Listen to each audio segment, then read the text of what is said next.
Baik, bismillahirrahmanirrahim. Assalamualaikum warahmatullahi wabarakatuh. Baik, kepada anak-anak Ustaz sekalian, kita mulai untuk belajar nahwu sharaf. Sebelumnya perlu Ustaz ingatkan, ketika belajar nahwu sharaf ini ada beberapa hal yang mesti dipatuhi agar kita dapat memahami nahwu sharaf dengan baik. Yang pertama, jangan sampai tidak hadir di setiap kali pertemuan. Jadi setiap materi mesti dipahami dengan baik, mesti dikuasai betul. Jangan sampai ada pertemuan atau materi yang terlupakan atau terlewatkan. Kemudian yang kedua, usahakan setiap pelajaran selesai disampaikan langsung hafal. Usahakan seperti itu. Setiap materi yang disampaikan, usahakan begitu dipelajari, disampaikan, tangan menulis, kita sekalian menghafal. Jadi usahakan langsung hafal. Kemudian berikutnya, tulisan mesti bisa dibaca. Artinya bisa baca tulis bahasa Arab. Kalau tidak bisa baca tulis atau bacaannya, tulisannya tidak terbaca, ini bisa dipastikan dia tidak bakalan bisa memahami nahwu sharaf. Baik, kita mulai saja untuk belajarnya.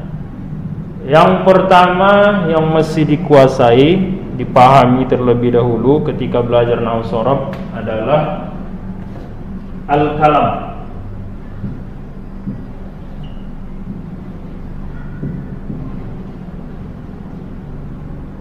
Kemudian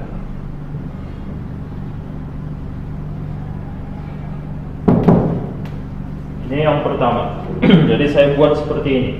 Di atas kalam, di bawah kalimah. Apa maksudnya? Inilah yang mesti dipahami, mesti kalian pahami semua. Intinya nanti dari pembelajaran ini, kalian bisa membedakan apa itu kalam, apa kalimah. Jadi kalau ditanya orang, apa kalam, apa kalimah, kalian bisa jawab, kalian bisa jelaskan. Baik, sebelum kita lanjut, kita lihat dulu perbandingannya di dalam bahasa Indonesia. Di dalam bahasa Indonesia ada namanya kalimat, kemudian ada kata. Ini persamaan saja seperti di dalam bahasa Indonesia. Jadi bahasa Arab dengan bahasa Indonesia itu hampir sama sebetulnya bahasa. Jadi kita mesti pahami dulu. Misalnya untuk mendekatkan pemahaman, kita lihat terlebih dahulu di dalam bahasa Indonesia. Ini sebagai contoh saja. Apa yang dimaksud dengan kalimat kalau di dalam bahasa Indonesia? Kalimat itu artinya kumpulan dari kata. Jadi banyak kata, itulah dia menjadi kalimat. Jadi mungkin ya seperti ini. Jadi kata itu banyak kata, dia membentuk kalimat. Terkumpul beberapa kata, itulah disebut dengan kalimat.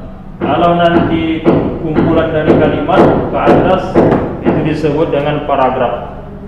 Kumpulan dari paragraf, nanti teks dan selanjutnya. Jadi kalau dia kalimat, kumpulan dari kata. Jadi di dalam kalimat itu ada kata, ada terkumpul kata-kata, banyak kata. Jadi disebutlah dia kalimat. Kalau kata artinya kumpulan huruf. Baik, kita pindah ke bahasa Arab. Jadi apa arti kalam? Kalau kita lihat dari bahasa Indonesia, maka kalam itu artinya secara singkat adalah kumpulan dari kalimat. Kumpulan kalimat itulah dia menjadi kalam.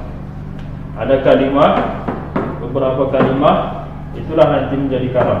Walaupun nanti lebih dalamnya, lebih rinci, lebih khususnya ada nanti katanya mufid. Itu nanti kajian lebih mendalam. Jadi secara ringkas, karena ini pembelajaran dasar dalam nahwu sharaf, kita mesti pahami dulu pengertiannya secara ringkas. Yang penting intinya kita bisa paham, kita bisa membedakan mana kalam, mana kalimah. Jadi secara ringkas saja, secara singkat, kalam itu adalah kumpulan dari kalimah. Jadi ada kalimah itulah disebut dengan kalam. Jadi kalam artinya tadi kumpulan kalimah, itu dihafal. Selanjutnya, kalimah apa artinya? Kalimah ini artinya kata. Kalimah artinya kata. Baik. Mungkin supaya lebih jelas lagi, kita buat contoh supaya bisa kita bedakan mana kalam, mana kalimah. Kita lihat dulu dalam bahasa Indonesia. Misal contoh bahasa Indonesia, ibu memasak nasi. Ibu memasak nasi. Kalau dia sekali sebut ibu memasak nasi, ini semua, sekali semua, ini disebut dengan kalimat. Tapi kalau dia dipecah satu-satu, ibu, ini satu, ini kata. Satu kata, memasak, ini kata kedua, nasi, kata ketiga. Jadi di sini ada kata. Ini kata, kata, kata. Kebetulan ada 3 kata. Ibu satu kata, memasak satu kata, nasi satu kata. Jadi ada 3 kata. Jadi mana kalimat, mana kata? Inilah dia. Ibu memasak nasi, kalau sekali sebut itu disebut dengan kalimat. Kalau dia dipecah satu-satu, ini kata, kata, kata. Itu beda kalimat dengan kata. Selanjutnya kita lihat ke dalam bahasa Arab. Contohnya misal Daraba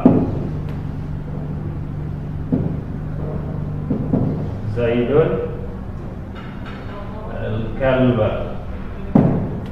Daraba Zaidun al-kalba. Baik, ini contoh saja. Daraba Zaidun al-kalba, atau lebih bagusnya membacanya sekali baca. Daraba Zaidunil kalba.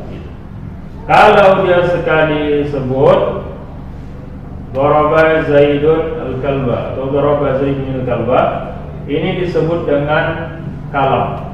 Kalau sekali semua disebut kalam. Kalau dia dipecah-pecah satu-satu, ini satu kalimat. Inilah dia kalimat. Kalimat pertama, ini kalimat kedua, ini kalimat ketiga. Jadi ini satu kalimat, satu kalimat, satu kalimat. Kebetulan ada 3 kalimatnya. Jadi mana dia kalam, mana kalimat? Kalam itu ini semua. Daraba Zaidun al-kalba, sekali sebut semua.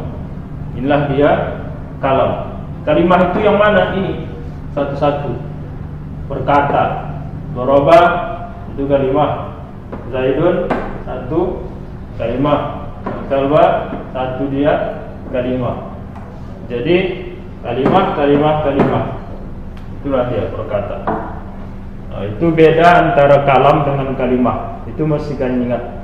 Jadi kalam itu kumpulan dari kalimat. Inilah dia kalimat, kalimat, kalimat berkumpul jadi satu. Sekali baca dia disebut, itulah dia kalam. Kalau kalimat itu ini dia satu-satu. Nah, itu mesti kita paham betul mana kalam, mana kalimat. Baik, selanjutnya,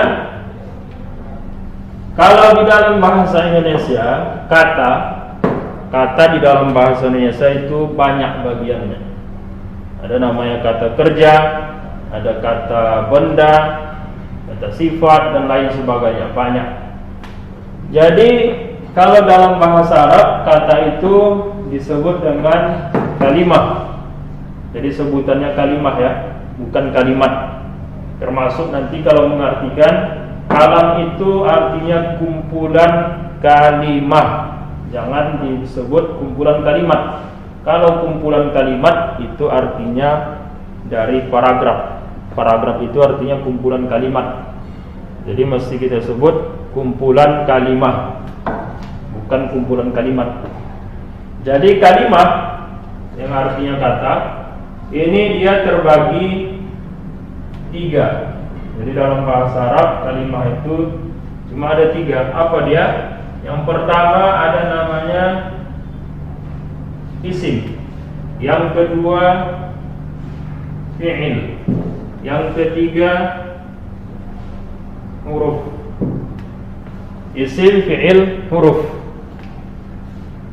Kalimah isim, kalimah fi'il, kalimah huruf. Jadi ada 3 bab. Inilah yang kita bahas, yang kita kaji dalam kajian Nahwu Shorof.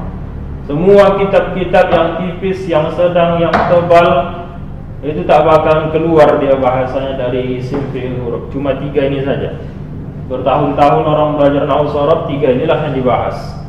Tak bakalan keluar. Tak pula nanti ada penemuan baru, ada tambahan dari selain isim, fi'il dan huruf, Allahu a'lam. Jadi mulai zaman dahulu sampai sekarang cuma 3 ini saja, isim, fi'il, huruf. Mungkin rasa-rasanya sampai kiamat 3 ini sajalah. Allahu a'lam, mana tahu nanti ada penambahan, mana tahu ada penemuan baru, Allahu a'lam. Jadi berikutnya kita lihat apa arti dari ketiga kalimat ini. Arti singkatnya saja, yang mudah dihafal, yang mudah dipahami. Yang pertama isim. Apa arti isim? Tulis saja artinya kata benda. Isim itu artinya kata benda. Baik. Kemudian fi'il. Fi'il ini artinya kata kerja. Kemudian terakhir huruf. Huruf apa artinya? Huruf artinya bukan kata benda, bukan kata kerja. Itulah arti huruf. Bukan kata benda, bukan kata kerja. Jadi sekali lagi, isim artinya kata benda, fi'il artinya kata kerja, huruf bukan kata benda, bukan kata kerja, atau bukan isim, bukan fi'il. Jadi kalau bukan isim, bukan fi'il, apa itu Ustaz? Huruf lah. Isim tidak, fi'il tidak, huruf. Itulah dia pengertian huruf. Untuk sementara.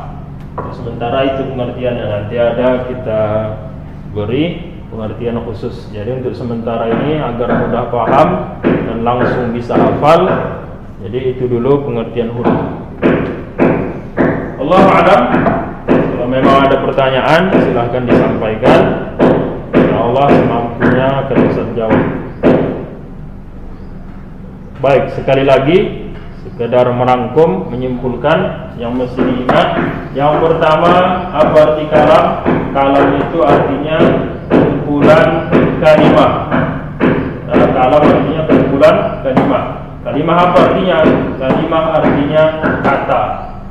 Kemudian kalimah ini terbagi 3. Ada isim, fi'il, huruf. Apa arti isim? Isim artinya kata benda.